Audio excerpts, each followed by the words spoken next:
আসসালামু আলাইকুম, welcome back to Mehraj পাব কিচেন। কেমন আছেন সবাই? আশা করি ভালো আছেন। আল্লাহর অশেষ রহমতে আমিও ভালো আছি। বন্ধুরা, ফিরে এলাম নতুন আরও একটি রেসিপি নিয়ে।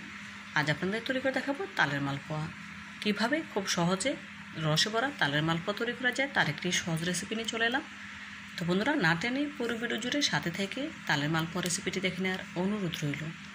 চলুন মূল প্রিপারেশনে যাওয়া যাক। তালের মালপোয়া তৈরি করার জন্য প্রথমে এখানে একটি মিক্সিং বোল নিয়ে নিচ্ছি মেজারমেন্ট কাপের 2 কাপ ময়দা, নিব হাফ কাপ সুজি, দেব 2 টেবিল চামচ চিনি,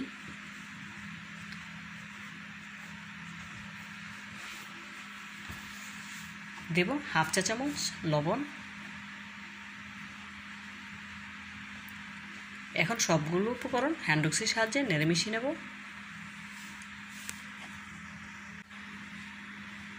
মিশিয়ে নেওয়া হয়ে গেলে এই পর্যায়ে এর সাথে অ্যাড করে দেবো মেজারমেন্ট কাপের 1 কাপ ঘন তালের রস। তাল থেকে কিভাবে ঘন তালের রস বের করা যায় তার একটি সহজ রেসিপি অলরেডি আমার চ্যানেলে আপলোড দেওয়া আছে, চাইলে আপনারা সেখান থেকে দেখে নিতে পারেন। এখন একটি হ্যান্ড উইক্সের সাহায্যে নেড়ে ভালোভাবে মিশিয়ে নেব। মিশিয়ে নেওয়া হয়ে গেলে অল্প অল্প পানি দিয়ে মসৃণ ব্যাটার তৈরি করে নিতে হবে। একসাথে বেশি পানি দেওয়া যাবে না, অল্প অল্প পানি দিয়ে এই ব্যাটারটি তৈরি করে নিতে হবে। তো বন্ধুরা, ভিডিওর এই পর্যায়ে আপনাদের কাছে ছোট্ট একটি রিকোয়েস্ট রইল, যারা এখনও পর্যন্ত আমার ভিডিওটি দেখছেন একটি লাইক দিতে ভুলে গিয়েছেন, প্লিজ একটি লাইক দিয়ে ভিডিওটি কন্টিনিউ করবেন। আর যে সকল বন্ধুরা আমার চ্যানেলে নতুন ভিজিট করেছেন চাইলে চ্যানেলটি সাবস্ক্রাইব করে পাশে থাকা অল নোটিফিকেশনে ক্লিক করে দিতে পারেন। এতে করে আমি যখনই কোনো নতুন ভিডিও আপলোড করব সবার আগে আপনার কাছে পৌঁছে যাবে। এই কাজটি যারা অলরেডি করে নিয়েছেন আপনাদেরকে জানাই অসংখ্য ধন্যবাদ। দেখুন বন্ধুরা, ব্যাটার আমার রেডি করা হয়ে গিয়েছে। এখন আপনাদের দেখে দেবো মালপোয়ার ব্যাটারের ঘনত্ব কেমন হয়েছে। দেখে নিশ্চয়ই বুঝতে পারছেন, এরকম হলেই বুঝতে পারেন মালপোয়ার জন্য ব্যাটার পারফেক্টভাবে রেডি হয়ে গিয়েছে। এই পর্যায়ে মালপোয়ার ব্যাটার ঢাকনা দিয়ে ঢেকে রেস্টে রেখে দেবো 1 ঘন্টার জন্য। ফিরে আসছি 1 ঘন্টা পর। এই 1 ঘন্টায় সুজিটা পারফেক্টভাবে সেট হয়ে গিয়েছে, দেখেই বুঝতে পারছেন। এখন আপনাদের একটু নেড়ে দেখাবো। দেখুন সুজিটা পারফেক্টভাবে ফুলে উঠেছে। এখন সম্পূর্ণ ব্যাটারকে একটু নেড়ে চেড়ে দিচ্ছি। মালপোয়ার জন্য এখন আমি চিনি শিরাটা তৈরি করে নেব। তার জন্য একটি প্যানে নিয়ে নিচ্ছি মেজারমেন্ট কাপের 1 কাপ চিনি, একই কাপে দেব 1 কাপ পানি। যেহেতু চিনি শিরাটা বেশি পাতলা বা বেশি ঘন হবে না, সেজন্য 1 কাপ চিনির জন্য আমি 1 কাপ পানি দিয়েছি। দিয়ে দিলাম 2টি আস্ত এলাচ ফ্লেভারের জন্য, চাইলে আপনারা এলাচের পাউডারও দিতে পারেন, কোনো অসুবিধা নেই। এখন নেড়ে চেড়ে চিনি শিরা বলক তুলে নেব। দেখুন বন্ধুরা, চিনি শিরা অলরেডি বলক চলে এসেছে। চুলার আঁচ হাই হিটে রেখে চিনি শিরাটাকে 3 থেকে 4 মিনিটের মতো জাল করে নেব। এর থেকে বেশি জাল করার দরকার নেই, যেহেতু শিরাটা বেশি পাতলা বা বেশি ঘন হবে না। 4 মিনিট জাল করার পর চুলাটা আমি বন্ধ করে চুলা থেকে নামিয়ে নিয়েছি। এদিকে ব্যাটার আরও ভালোভাবে একটু ফেটিয়ে নিচ্ছে। এখানে আমি একটি মেজারমেন্ট কাপ নিয়েছি মালপোয়াগুলো তেলে ছাড়ার জন্য। এদিকে চুলায় আগে থেকে একটি প্যানে তেল দিয়ে গরম করে নিয়েছি। গরম তেলে মালপোয়ার ব্যাটার ছেড়ে দিতে হবে। দেখুন তেলে ছাড়ার সাথে সাথেই ওপরে ভেসে উঠেছে, দেখে নিশ্চয়ই বুঝতে পারছেন।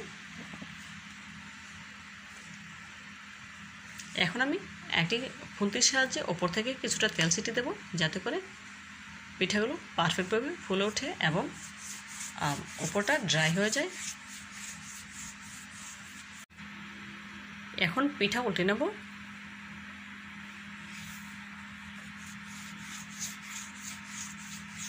কয়েকবার উল্টে পাল্টে নিয়ে মালপোয়াগুলো ভেজে নেব। কয়েকবার উল্টে পাল্টে নেওয়ার পর মালপোয়া পিঠা আমার ভাজা হয়ে গিয়েছে।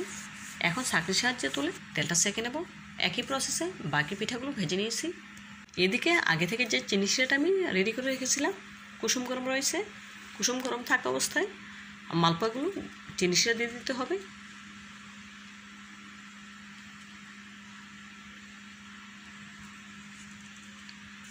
এখন একটি খুন্তির সাহায্যে মালপোয়াগুলো উল্টে দেবো, যাতে করে চিনি শিরাটা খুব সহজে টেনে নিতে পারে।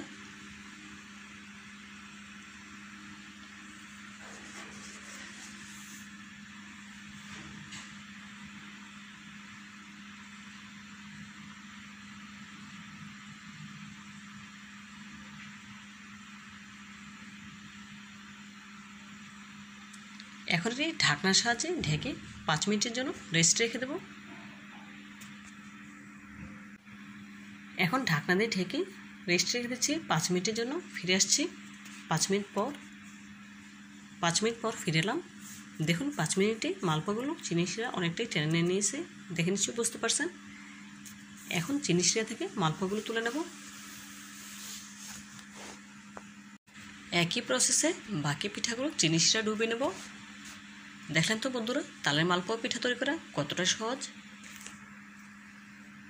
দেখুন বন্ধুরা সবগুলো মালপোয়া পিঠা তৈরি করা হয়ে গিয়েছে। মাশাআল্লাহ পিঠাগুলো দেখতে কতটা সুন্দর এবং লোভনীয় লাগছে।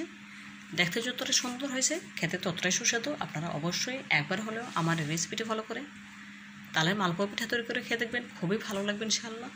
তো বন্ধুরা আমার রেসিপিটি যদি আপনাদের একটু হলেও ভালো লেগে থাকে প্লিজ লাইক কমেন্ট এবং শেয়ার করবেন, আর আমার চ্যানেলটি সাবস্ক্রাইব করে আমার পাশে থাকতে একদম ভুলবেন না। আজকের মতো বিদায় নিচ্ছি, দেখা হবে নতুন কোন রেসিপিতে। ভালো থাকবেন সবাই, আল্লাহ হাফেজ।